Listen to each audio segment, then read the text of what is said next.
wabarakatuh. Perkenalkan, nama saya Siti Rahmadani dengan NIM 0123250888, kelas B angkatan 2023.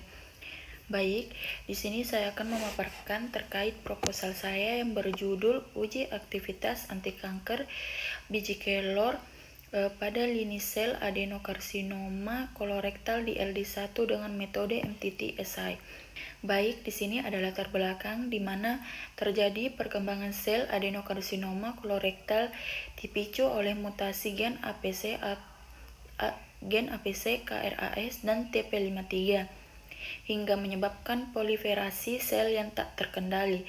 Maka dari itu dibutuhkan agen anti kanker dari bahan alam, yaitu biji kelor, di mana biji kelor mengandung asam oleat yang memiliki aktivitas antioksidan, antiproliferasi, dan induksi apoptosis untuk menurunkan viabilitas sel kanker di LD1 atau adenokarsinoma kolorektal. Rumusan masalah. Yang pertama, apakah senyawa asam oleat hasil isolasi dari minyak biji kelor atau Moringa oleifera memiliki aktivitas sitotoksik terhadap sel adenokarsinoma kolorektal di LD1? Yang kedua, apakah terdapat perbedaan efektivitas berbagai konsentrasi asam oleat pada nilai 25, 50, 100, dan 200 mikromiligram per mililiter dalam menurunkan viabilitas sel adenokarsinoma kolorektal di LD1. Yang ketiga, berapakah nilai IC50 asam oleat hasil isolasi dari minyak biji kelor terhadap sel adenokarsinoma kolorektal di LD1? Ada tujuan penelitian. Yang pertama, mengetahui aktivitas sitotoksik senyawa asam oleat hasil isolasi dari minyak biji kelor atau Moringa oleifera terhadap sel adenokarsinoma kolorektal di LD1. Yang kedua, mengetahui perbedaan efektivitas berbagai konsentrasi asam oleat dengan nilai 25, 50, 100, dan 200 mikrogram per mililiter dalam menurunkan viabilitas sel adenokarsinoma kolorektal di LD1. Yang ketiga, mengetahui konsentrasi asam oleat hasil isolasi dari minyak biji kelor terhadap sel adenokarsinoma kolorektal di LD1. Baik, di sini ada manfaat penelitian. Yang pertama, manfaat ilmiah. Memberikan bukti ilmiah mengenai potensi asam oleat hasil isolasi dari minyak biji kelor atau Moringa oleifera sebagai agen anti kanker alami terhadap sel adenokarsinoma kolorektal di LD1, serta memperkaya literatur ilmiah mengenai pemanfaatan senyawa bahan alam dan pengembangan terapi kanker di bidang farmasi. Lalu yang kedua ada manfaat praktis, di mana menjadi dasar dalam pengembangan asam oleat dari minyak biji kelor sebagai kandidat terapi komplementer kanker kolorektal, serta mendukung pengembangan obat anti kanker berbasis bahan alam yang berpotensi diaplikasikan sebagai bidang kefarmasian. Baik, di sini ada hipotesis penelitian. Yang pertama ada hipotesis 1, di mana HO senyawa asam oleat hasil isolasi dari minyak biji kelor atau Moringa oleifera tidak memiliki aktivitas sitotoksik terhadap sel adenokarsinoma kolorektal di LD1. H1-nya di mana senyawa asam oleat hasil isolasi dari minyak biji kelor Moringa oleifera memiliki aktivitas sitotoksik terhadap sel adenokarsinoma kolorektal yang ditunjukkan dengan penurunan viabilitas selnya.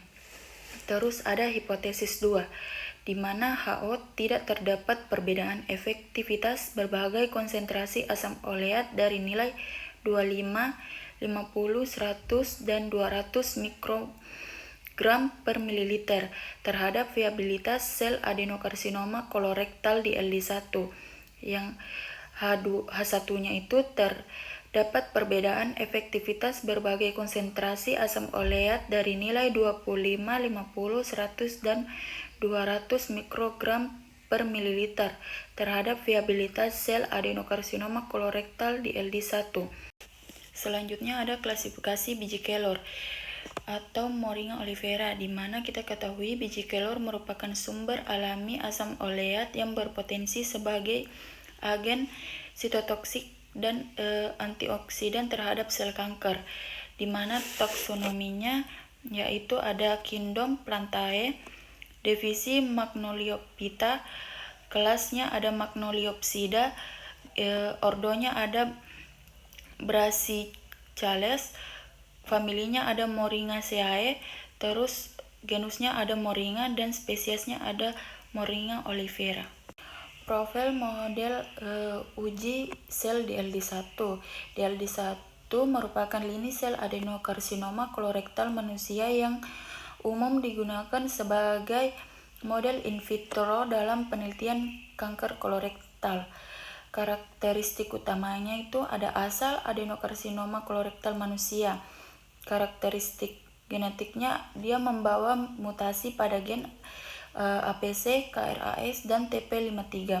Terus dampak mutasinya itu berdampak proliferasi sel berlangsung tidak terkendali. Lalu ada peran dalam penelitian. Model ujinya itu sitotoksisitas dan viabilitas sel dengan metode MTTSI. Selanjutnya ada konsep penelitian, di mana variabel penelitian yang pertama ada variabel bebas, di mana konsentrasi asam oleat dari ekstrak biji kelor dengan nilai 25, 50, 100, dan 200 mikrogram per mililiter. Lalu ada variabel terikat, di mana viabilitas sel adenokarsinoma kolorektal di LD1 dengan persentase viabilitas sel dengan nilai IC50 dan perubahan morfologi sel. Lalu ada variabel kontrol, di mana suhu inkubasi, pH media kultur, jenis media kultur, lama inkubasi, jumlah sel awal, dan kondisi sterilitas. Lalu yang kedua ada desain penelitian, di mana penelitian ini adalah penelitian eksperimental laboratorik in vitro dengan rancangan post-text only control group design. Lalu ada sel di LD1 diberikan perlakuan berbagai konsentrasi asam oleat dengan ekstrak biji kelor. Setelah itu pengamatan dilakukan setelah perlakuan menggunakan metode MTTSI untuk melihat viabilitas sel dan hasil tiap kelompok perlakuan dibandingkan dengan kelompok kontrol. Terus ada kelompok perlakuan. Pertama ada kontrol negatif, di mana sel di LD1 yang diberikan media kultur lengkap dan pelarut DMSO kurang dari 0,1% tanpa penambahan asam oleat. Terus kontrol positifnya, di mana sel di LD1 yang diberikan media kultur dengan obat anti kanker standar 5-fluorouracil atau 5-FU. Lalu perlakuan 1, sel di LD1 yang diberikan asam oleat hasil isolasi dari minyak biji kelor dengan konsentrasi 25 mikrogram per mililiter.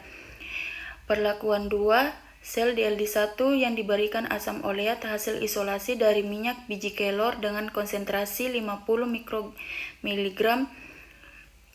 Lalu perlakuan 3, sel di LD1 yang diberikan asam oleat hasil isolasi dari minyak biji kelor dengan konsentrasi 100 mikromiligram per mililiter. Lalu perlakuan 4, sel di LD1 yang diberikan asam oleat hasil isolasi dari minyak biji kelor dengan konsentrasi 200 mikrogram per mililiter. Selanjutnya ada alur penelitian, yang dimana tahap pertama kultur sel adenokarsinoma kolorektal di LD1 itu terdapat media RPMI 1640 ditambah 10%, VBS 37 derajat Celcius dan 5% CO2. Lalu ke tahap persiapan dan isolasi senyawa asam oleat dari ekstrak biji kelor atau Moringa oleifera. Lalu ke tahap pembuatan larutan atau stok asam oleat, dilarutkan dalam DMSO kurang lebih 0,1%. Lalu ke tahap pembagian kelompok penelitian ada beberapa. Yang pertama ada kontrol negatif, di mana sel di LD1 tanpa perlakuan media dan DMSO kurang lebih 0,1%. Lalu ke tahap kontrol positif, di mana sel di LD1 ditambahkan obat anti kanker standar 5FU. Lalu ke perlakuan 1, di mana asam oleat dengan nilai 25 mikrogram per mililiter, dan perlakuan 2, asam oleat 50 mikrogram per mililiter, dan perlakuan 3 dengan asam oleat dengan nilai 100 mikrogram per mililiter. Lalu perlakuan 4, asam oleat dengan nilai 200 mikrogram per mililiter. Lalu masing-masing kelompok diulang secara 3 kali. Lalu ke tahap perlakuan dan inkubasi. Sel diberi perlakuan sesuai kelompok dan diinkubasi selama 24-48 jam. Lalu ke tahap uji sitotoksik metode MTT assay, di mana pertama ditambahkan reagen MTT, lalu diinkubasi selama 3-4 jam. Lalu dilarutkan formazan dengan DMSO. Lalu membaca absorbansi pada nilai 570 nanometer. Lalu ke tahap pengembalian data, di mana persen viabilitas sel dan nilai IC50. Lalu ke tahap analisis data, di mana uji sitotoksik atau ANOVA dan uji lanjut post-hoc. Lalu di sini ada kesimpulannya, menentukan pengaruh dan konsentrasi efektivitas senyawa asam oleat dan ekstrak biji kelor terhadap viabilitas sel adenokarsinoma kolorektal di LD1. Waktu dan tempat penelitian, di mana waktu penelitian dirancang berlangsung pada akademik tahun 2026 sampai 2027, menyesuaikan jadwal akademik dan ketersediaan laboratorium. Tempat Laboratorium Fitokimia Sekolah Tinggi Ilmu Farmasi Stiva Pritamas Palu. Selanjutnya ada analisis data. Analisis data dilakukan terhadap hasil uji metode MTT assay yang berupa presentasi viabilitas sel dan nilai IC50. Langkah pertama adalah melakukan uji normalitas dan uji homogenitas untuk mengetahui apakah data memenuhi asumsi analisis parametrik. Jika data distribusi normal dan homogen, maka analisis dilanjutkan menggunakan uji statistik parametrik. Sebaliknya, apabila data tidak terdistribusi normal atau tidak homogen, maka digunakan uji statistik non-parametrik. Setelah itu, dilakukan uji lanjut untuk mengetahui adanya atau tidaknya perbedaan efektivitas yang signifikan antar kelompok perlakuan. Baik, sekian video pemaparan dari saya, kurang dan lebihnya mohon dimaafkan. Assalamualaikum warahmatullahi wabarakatuh dan terima kasih.